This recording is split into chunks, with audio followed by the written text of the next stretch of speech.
You're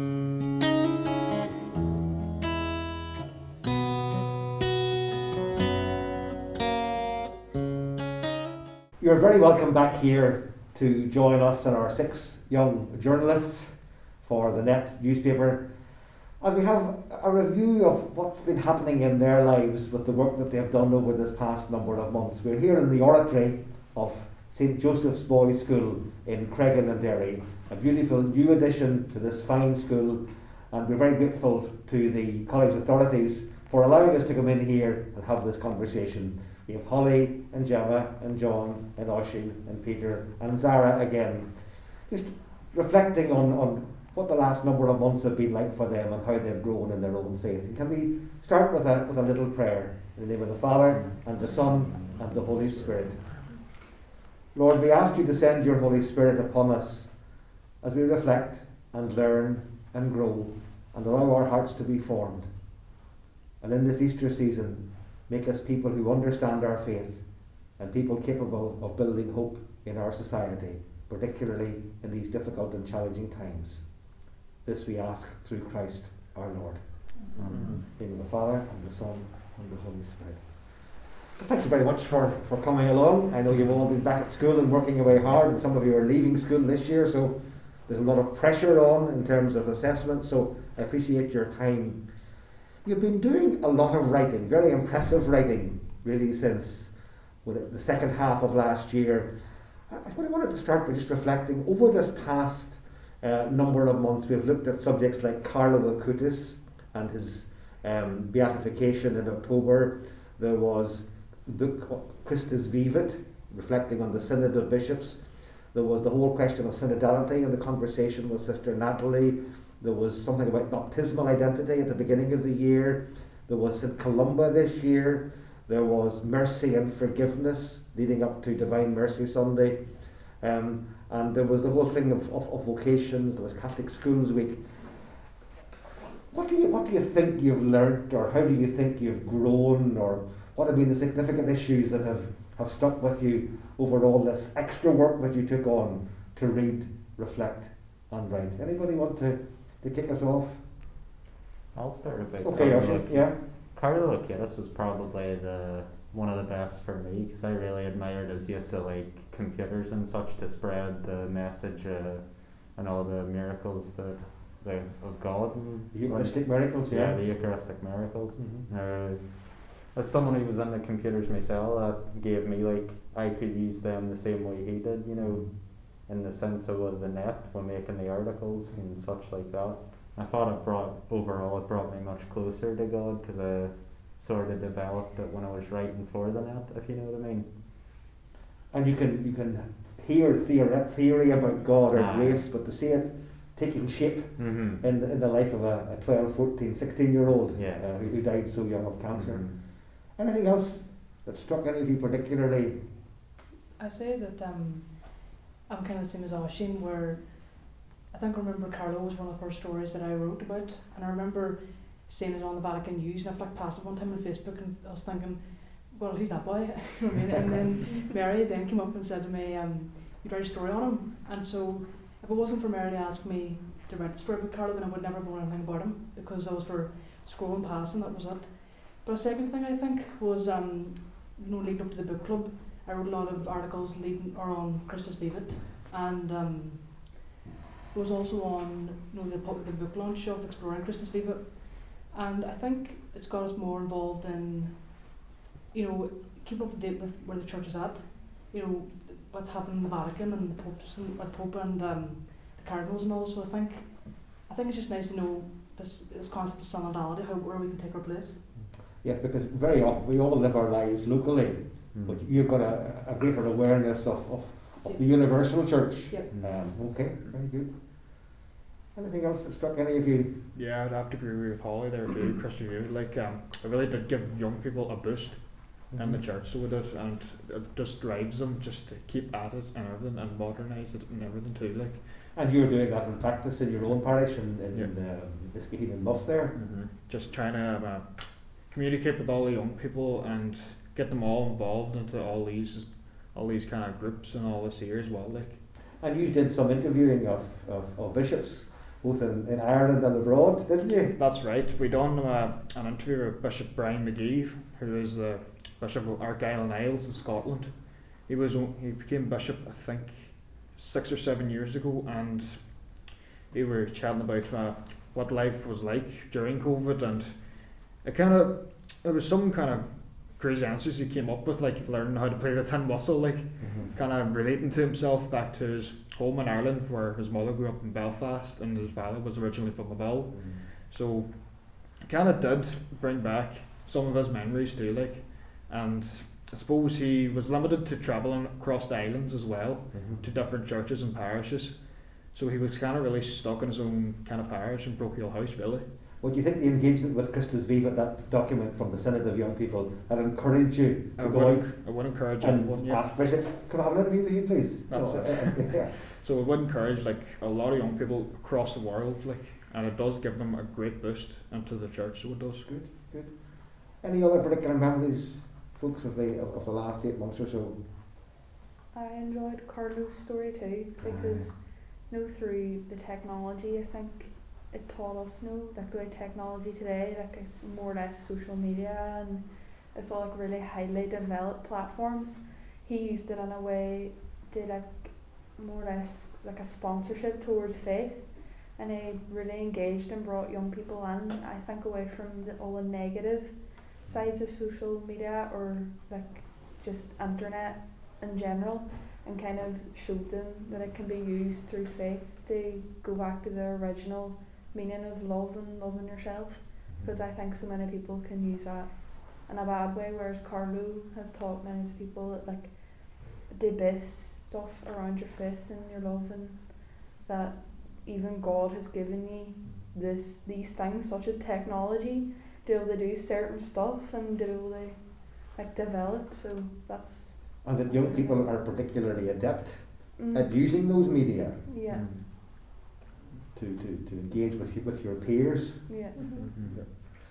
I didn't write much about Carlo Acutis there, but I think I wrote something about confession in relation to baptismal identity, and it was before I just went to confession, confess my sins, this stuff, and I would do that on a sort of a regular basis. But just in researching the article, I just understood the importance of the sacrament of confession, just the sacraments in general, and how God uses it as like sort of a medium to give us grace, and how Carlo, through his engagement with the sacrament of the Eucharist, allowed himself to receive that grace and to spread that grace to others. Personally, I really liked writing about St. Columba, because I think it's 1,500 years since he was ordained. I think partly because he is the Patron Saint of Derry, and whilst I was researching him as well, I found out that he really had a real awareness of the importance of the environment. I know his association with the oak trees and stuff. So I really enjoyed writing about him, and then I think that was also linked with our conversation with Sister Natalie. She was very aware of the importance of the environment and how the church can work alongside that, especially to get young people involved. And I think that sort of showed how when we are writing articles, how they're all linked, because you can carry on from a different one, and it just shows how important it is. What I'm hearing is, having had to go and do a bit of research actually has been a learning process for all of you. And what Mary and Danette simply did was say, would you look at that area, and left it up to yourselves to go and do the work, and then to formulating your ideas is important as well. Because you can think things, but it's really when you begin to put them down on paper and to share them and communicate them that you learn, because you've all done RE classes in school. And yet this probably has been a significant learning exercise for you. And you've been talking about people, Sister Natalie, Columba, Carlo, Acutis. It's faith becoming real in flesh and blood. in people's lives. And you were talking earlier on then about Sister Claire Crockett, another local girl. What do you remember about the story about Claire, Sister Claire, for example? I knew Sister Claire when she was it was around our age. She was like finding herself, and she thought, oh, I want to be like an actress, and I want to be a part of like this film world. But I know she wanted to take a part in a film made by Channel 4, and it was all about like Bloody Sunday and stuff like that, because she was from Northern Ireland herself, and as you know, but she then said that she had got this like feeling of like she was in a hotel room one night like before like this big massive event about like actresses and stuff like that, and she was just crying in her hotel room being like, I don't want to do this, no, this isn't for me, like this is not what I want. And then all of a sudden she just got a calling, like a nun would get a holy spiritual call, and I think it was in a bathroom or something, and she was like, no, this isn't for me at all, like this isn't the lifestyle. And then she realised that she wanted to be a nun, and that she had this like amazing relationship with God. So I knew then that she went on and she was like a nun for young children and like relationships with others, and like she said, her famous quote was, I'm not a nun, I'm a famous nun. So she always wanted to be a famous nun no matter what. But I think Sister Claire's story is good, because I think so many young people today can be like, oh, I want to be well known, and I want to be famous and popular, and like all these people that you see. But as a religious aspect, I think that she's a role model to me, because she just dropped everything. Like she went from one extreme to a completely different extreme, but she really loved music, and that's how she would have engaged with people as well. So I think in ways a lot of young people should aspire and look up there, because She seems to have been a very real, happy, engaging person with a lot of jokes and smiles and good with children. And she really was. She wasn't stiff or starchy by the sound of things. She was really funny. She just loved entertaining people and making people happy. So she did. Sadly, she passed away then in an earthquake. And yet nobody knew very much about her 5 years ago when she was alive. And yet by her death there's been a real surge of interest in her life story, in the film about her, in the book about her. Because there's a big art piece now as well, a big mural. Yeah. So I really love that too. Yes, Derry's best, all right, Derry's yeah. And Strahan's in counted, don't worry, Strahan's counted there. Don't give us counted too, don't worry. And even Muff.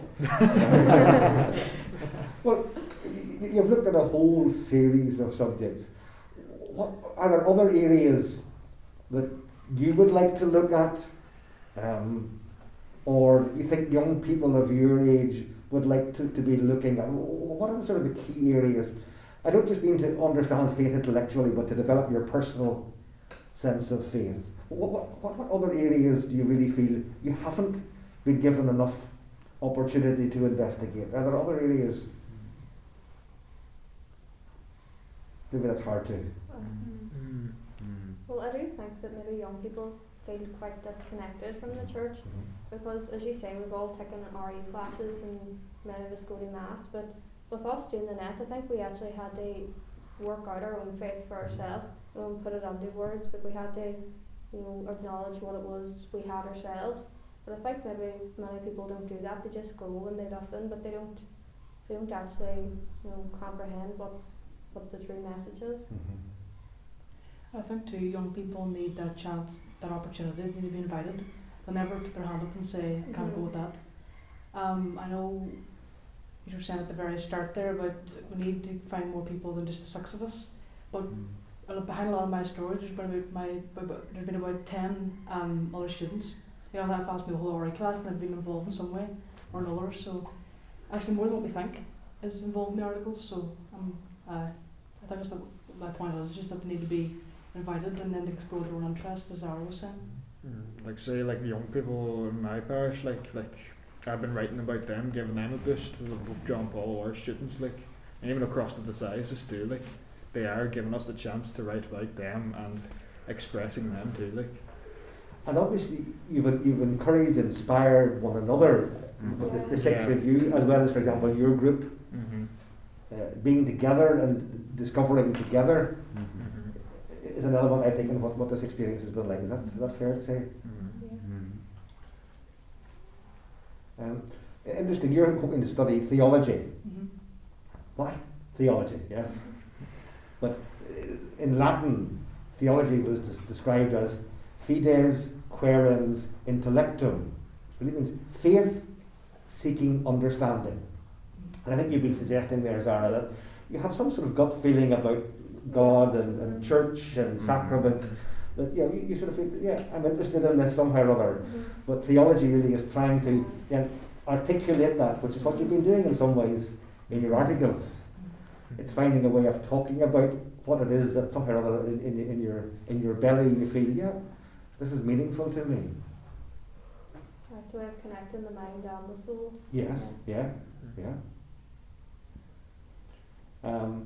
Because I was looking at the future. You did an article in January about looking forward to 2021 and your hopes. Right. Have you any particular hopes, A, for society coming out of the pandemic, but B, I'd be intrigued in my role as a bishop for what the church might do as a faith community to help people find a language to talk about their experience as we come out of the pandemic.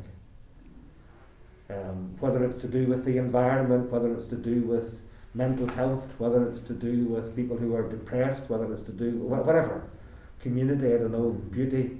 And any particular thing, what do you remember from your article that you were hoping for from 2021? Well, I think I was hoping that people wouldn't go back to their old ways, and that's including myself. I think the pandemic has helped to expose a lot of flaws and issues in society. But I think with young people, or what was I going to say now? I think one of the things that a lot of people suffer from is ethical issues and not addressed enough. But I see that the Irish bishops have released recently submissions for conversations. So I think conversation is probably the best way. Not writing, I don't think, not writing about those type of things, but definitely speaking. Because you have to stand up and articulate what it is important to you. Not so much you can express through words. So But as you say, in this whole question of preparing for a synodal way, a more conversational, fraternal way of being the Irish Church, we're open for, up until Pentecost, for people to make submissions about how they think, what they think are the key ways we need to use in order to engage with everyone, those who are churchgoers and those who are not. How do we reach those that need to say, who we need to listen to, that we might never have a chance to engage with? So it's looking for how do we structure a good process, and then really from the summer we'd start a 2-year listening process around the country, just to hear where people are and help them to articulate things. And obviously we really would appreciate young people going on to catholicbishops.ie/synod, and then you can fill in up to 300 words saying it's important that you contact young people or prisoners, or have online surveys or public meetings or whatever. It's actually looking for you to suggest these are going to be essential ways to have conversations. You find online has been useful for engaging. What do you mean massive? Like the church, it's been using it a while since COVID, like streaming mass and everything, and even some people couldn't even get access to it, and they're just watching it from their sitting room or their bedroom, on the laptop, just watching it, That's literally what I was going to say, the streaming of the masses, as well, you can literally sit in your living room and watch mass in the morning. So I thought that was a good thing that the church has done, because if it hadn't been, I think many people probably would have just completely lost that engagement with faith. And we have a rich tradition too, the Catholic tradition, of non-mass thing, in other words, the Stations of the Cross, or the Angelus, or the Rosary, or Divine Mercy, or Lectio Divina. There's all those different ways we have of engaging that have come across. And you were involved in the book club. Anybody else involved in the? You were the book. Tell us about the book club that you had on Christus Vivit that you ran as an 18-year-old. Yeah. Well, no, the idea actually came from, I bought the Apostolic Exhortation when I was in Lochderg in 2019, and then I attended the book launch then of Exploring Christus Vivit that I mentioned earlier in October of this year, or 2020, and then the idea kind of came from that then, and then I spoke with Lizzie and all about it, and we were on a 6-week Lenten book club, and I picked a theme or a chapter or the book for each week, and I was just going to mention that about online. The last guest speaker that we had was Father Ferguson, and I said to him, was on the theme of vocation, and he says that how are you getting so much good numbers for the book club and Alpha? And I says, well, he said that we try to hold something similar in a hall or the parish hall, and I says, well, you know, programs like that, I think they're only designed for online. I mean, you can only come on to like that kind of forum. I mean, if someone was to say to me, I'm going to hold a book club now in a hall, I wouldn't go. Not in a hall, I wouldn't sit in a room and read. But no, it's just, I think as well too, it's not time consuming. I mean, a lot of people, like, I had people from like Ballinascreen and Mahara and Derry City and Donegal at all different places, not just the one place. So it was good, it was just a good range of people. I think it was a good tool to use definitely. But with Mass now, I would rather go back to the normal way. I don't think you can substitute it with anything else. I certainly found that with people coming back to Mass, that actually was quite emotional from the priest's perspective, celebrating Mass and having people there, rather than a wee red dot up on the ceiling for a camera. And I mean, I was in Holly's parish there just yesterday, down in Melmount, and it was a very, very good turnout. And people obviously happy to be there, and a wide range of ages. Aye, definitely. I noticed that as well up in Dungiven. When we all went back, there was such a wide range of people coming in, and it seemed like the community was actually quite happy to be getting back. Yeah. Have that sense of normality in a sense back. I think it was important as well that we got to celebrate Easter back, because it was odd last year, you know, and especially at the cathedral, like, there's so many different masses, and it's just about different than ordinary mass throughout the year, but it was nice to get back, you know. And I love St. Eugene's Easter Vigil. Brilliant it was. I think beauty is important. You know, to have a good looking flowers and, you know, to do things well. I think people respond to something that's beautiful and attractive. And obviously art is part of that as well. It's creating something that touches the soul even without using words. It's to me it's the best way. So it is art to show how something can be beautiful and is beautiful. To me, I think art is sometimes, for me, sometimes art's better than words. Like, I could probably explain something better in an art piece than if you give me a pen and paper. But that's just me. Nice too. Just as musicians can write something, a powerful piece of music without words, and how sometimes you hear people in church singing Latin hymns and think, that's absolutely fabulous. I've not the slightest clue what the words meant. But that doesn't matter. There can be a beauty other than just the words. And you generally have found this engagement with all these themes to have been encouraging for you, did you? In what sort of way? Encouraging because it was interesting, encouraging because it helped you to understand better faith, or a lot of the subjects to me were very interesting, like Carlo, Sister Claire, even stuff like the Catholic Schools Week, Christian Unity, just gave me a better picture of, like, Holly I think said it about the church at large and what was going on, and I think it helped me with my faith substantially. Because of course I went to Mass and such regularly, but it was just nice to get that extra layer, if you know what I mean, of like knowledge and such. And you'd feel more confident now to talk about your faith. Oh yeah, much more confident. Because sometimes RE classes can be a bit like, with all due respect, French or something. You end up after X number of years being able to do little more than the sort of RE equivalent of a Je m'appelle Oshin. You've learned a bit of grammar, you've learned a few words, but you've never really spoken the language. And it's by speaking the language of faith that you can become more confident about it. And I'm sure in your group, Peter, or your parish group, you've been talking about faith together. Yeah, like within the young people and everything too, like, and asking, like, even local people too, like we had one that was, we had a local attender at Mass, like, and he was a French teacher in Cairn, like, and he said that his faith always brought him through everything from his career right up to where he is now, like. And there was the conversation then with Nuala O'Lone last Wednesday evening. That's right. You know, a powerful testimony from somebody who's been a law professor, member of the House of Lords, an international peace delegate in Indonesia, or West Timor or East Timor, whatever. So somebody who's really bestrode the world and seems a very significant figure for whom faith and the faith story is terribly important as well.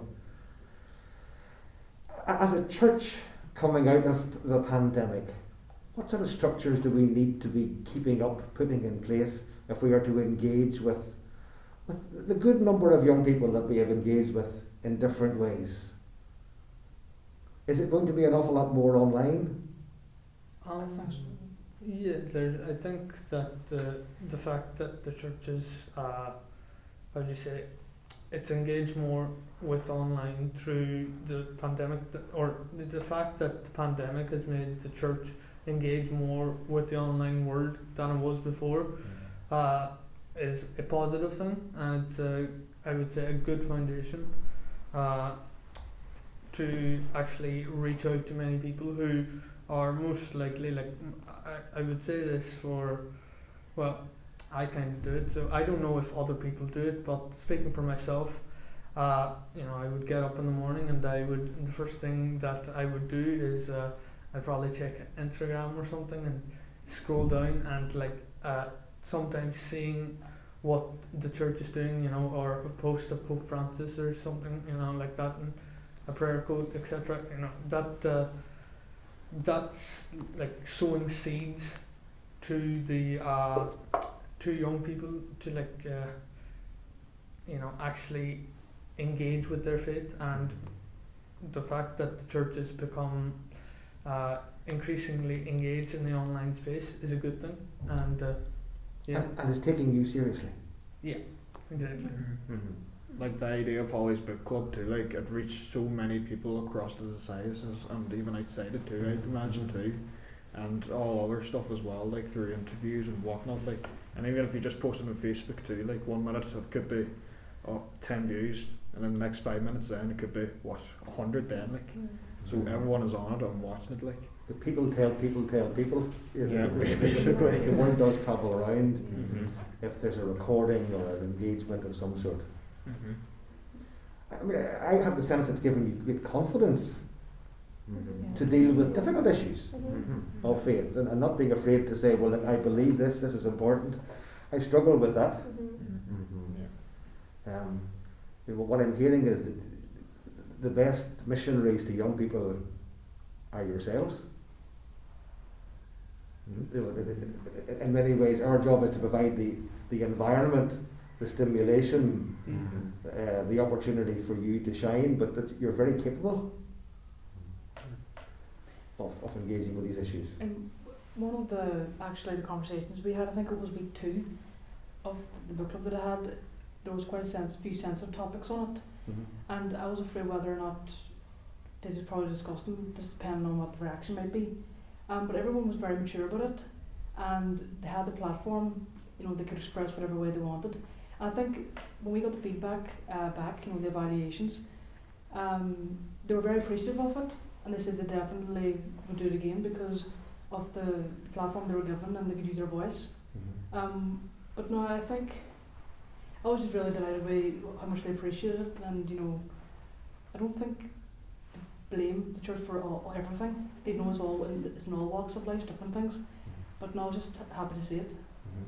Yeah. has your sense of Jesus developed?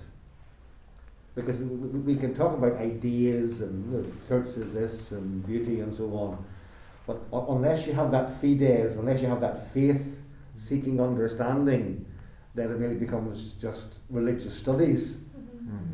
Has it helped your own personal sense of God at all?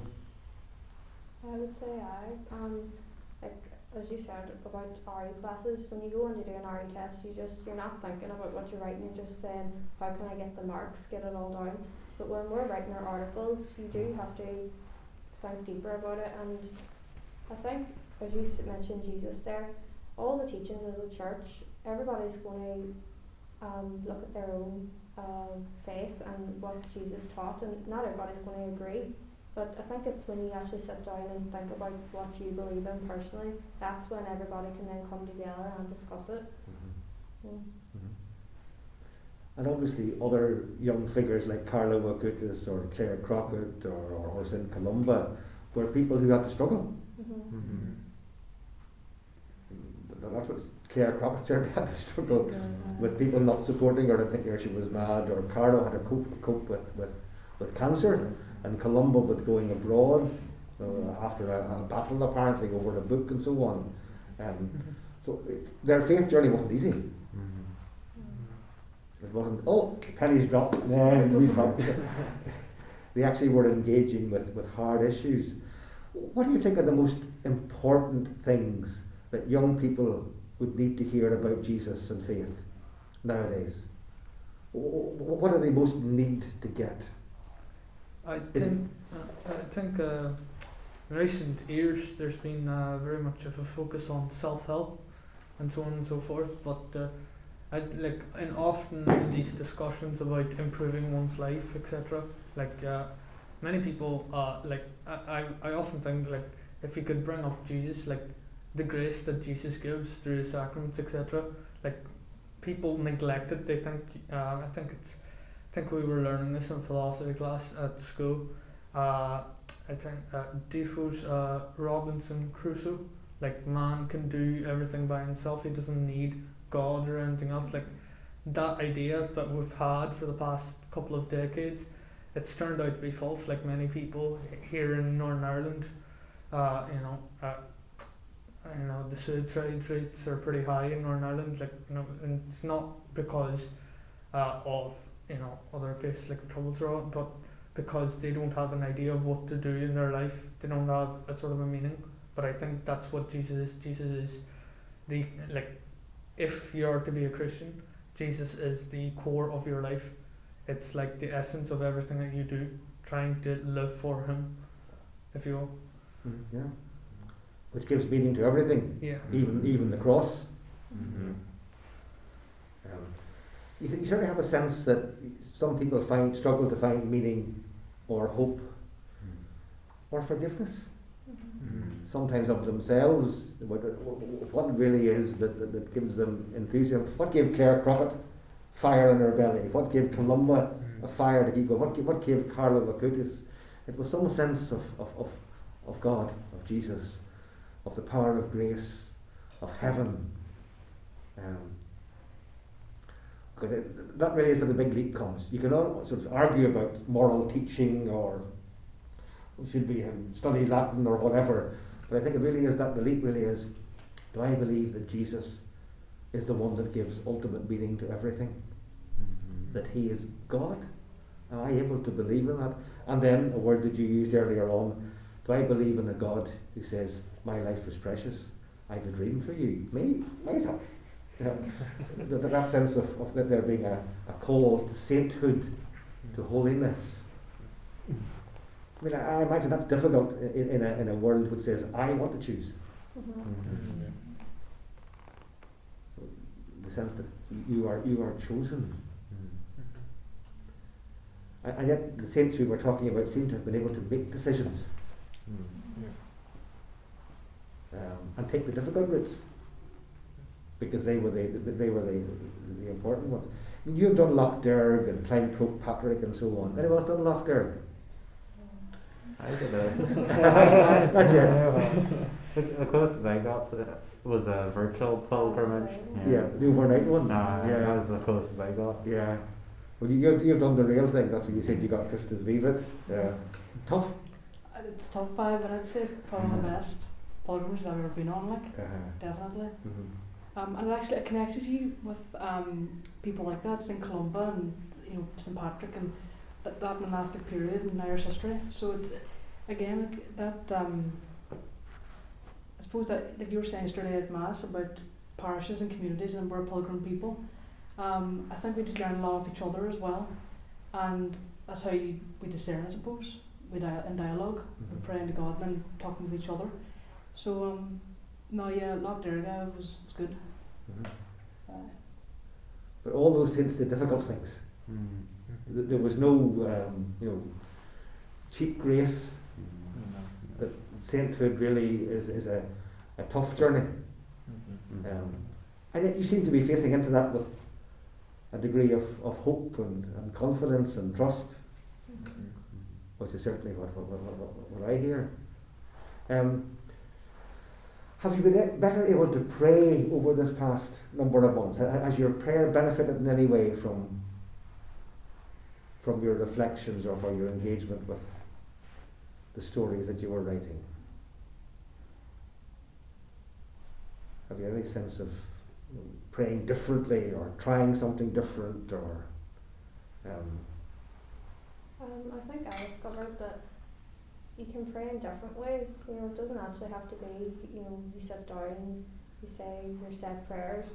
The prayer can actually be achieved through actions too, if that makes sense. Yeah. By doing good work, if it is through writing the articles or even with us doing the Derry Youth Scholarship on it, just actually doing actions. Like you still have to obviously say your prayers, to connect spiritually, but I think sometimes that's not enough. You have to actually do stuff as well. No, it's just not about praying like Zara. Like, it's not just about praying. Like through art, music, whatever. Like online, book club, interviews, everything all in together. So it does through praying and everything. So it's like doing that bit extra. So yeah, too. It's like living a life like God did, as His people now, like using, like Peter said, like about your talents. I think talents are a gift from God. So in a way, I think a prayer is using a gift. If you use a gift, you're thinking in. So you are. So I always think that I always wake up and say, right, just love your life. Try to love your life like God did and treat everybody with kindness and just be nice to people. That's it's quite a challenge. It's hard, but you have to try. Yeah. I think that's the main thing, because you could say your prayers and go to Mass and all, but you could be a horrible person. Exactly. You have to. You could be like the holiest Joe, as they call him, and be the worst goth ever. Yeah. It's how you love your life like God did, I think, is really important. And sometimes young people can be judged from the outside because of the way they dress or their hair colour or whatever. What I learned from school was that every young person has their own story, and they are at a particular stage in their lives for whatever reason, and they deserve to be taken seriously. And I imagine that you would know a lot of your own peers who are hurting for one reason or another.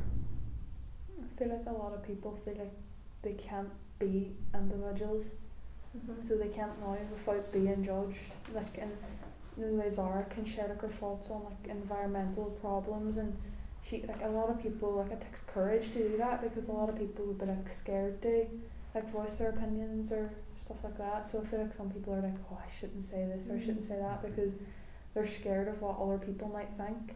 Whereas if they do it, it's just proving that what they love and what their interests are as an individual, is showing their individuality. You're remarkably articulate for 16, 17, 18-year-olds. You are about faith. And probably you haven't too many conversations in school like this. People just don't want to go there. It's people just kind of shut it off. I would say my friend group, most of my friends, I would say all my friends, apart from myself, are atheists, or agnostics, because at first they said they were atheists, but they realised that they were sort of contradicting themselves, in a sense, their meaning of what atheist was, so they now term themselves as agnostics. But we often have discussions on various topics, including religion and just quoting the Bible. That's just one of the things. We would argue about a certain verse or a certain thing, and even though that they're agnostics, we would just do it because I guess we're quite weird in a sense, but we just do it because we find it very interesting and fun. Do some of you find that people know you're interested in faith? Yeah. And actually are keener to talk about big issues than they might admit? We probably do stick out, because as you say, there are so many people going around saying they are atheists or the other thing, but agnostics? Agnostics, sorry. But it's nearly, I don't know, maybe they do think that, but it's nearly as if it's become a trend. I'm that too, that kind of way. Follow the crowd. And then people, I think, our young people especially, are very quick to judge the church, maybe because they don't feel that it fits in with their ethical beliefs, or just maybe doesn't include them, but they're not really prepared to sit down and talk about it. I think that's what I meant by the book club too. It's giving them a chance to speak. And then I think sometimes too, they don't understand. There's no one to tell them or to explain anything to them. So it is. So I think that's one thing too. And obviously someone like Lizzie is young as well, and it's a young person talking to young people and raising those questions. Okay, I think we probably have covered a range of subjects there for this afternoon. I want to thank you for all the work that you have done over this past number of months in writing, and be prepared to put your name and your words in print for other people to look at and say, interesting, or so on. I mean, you've stepped up to the mark. You'll be prepared to be asking the right questions, even if you haven't got all the right answers. But you've had the courage, I think, to talk, to articulate ideas, and I hope it's helped you to grow. Certainly, it's been a wonderful idea on the part of Mary O'Donnell and Donette to provide that opportunity. So thank you very much for that opportunity. I hope with your help we can learn as a diocese to keep engaging with young people, or helping young people engage with each other in the search for the truth. Jesus just said, "Come, follow me." He didn't say, "Here's everything in a box for you." He said, "Come, follow me, and I will give you rest." And I think it's that journeying together that can be a great source of strength and support. So thank you so much. I know it's been a busy year for many of you with exams to be looking forward to or getting done. And some of you will be scattering off to universities or colleges next year. You'll all certainly be changing courses one way or another. So thank you for what you've done. Thank you for the contribution you've made to encouraging people in the Diocese of Derry. It's been wonderful to have been with you on this element of journey. And can we finish by just giving thanks and praise to God. Glory be to the Father, and to the Son, and to the Holy Spirit, as it was in the beginning, is now, and ever shall be, world without end. Amen. St. Joseph, pray for us. Now the matter, and the St. Vic, and the St. Spirit.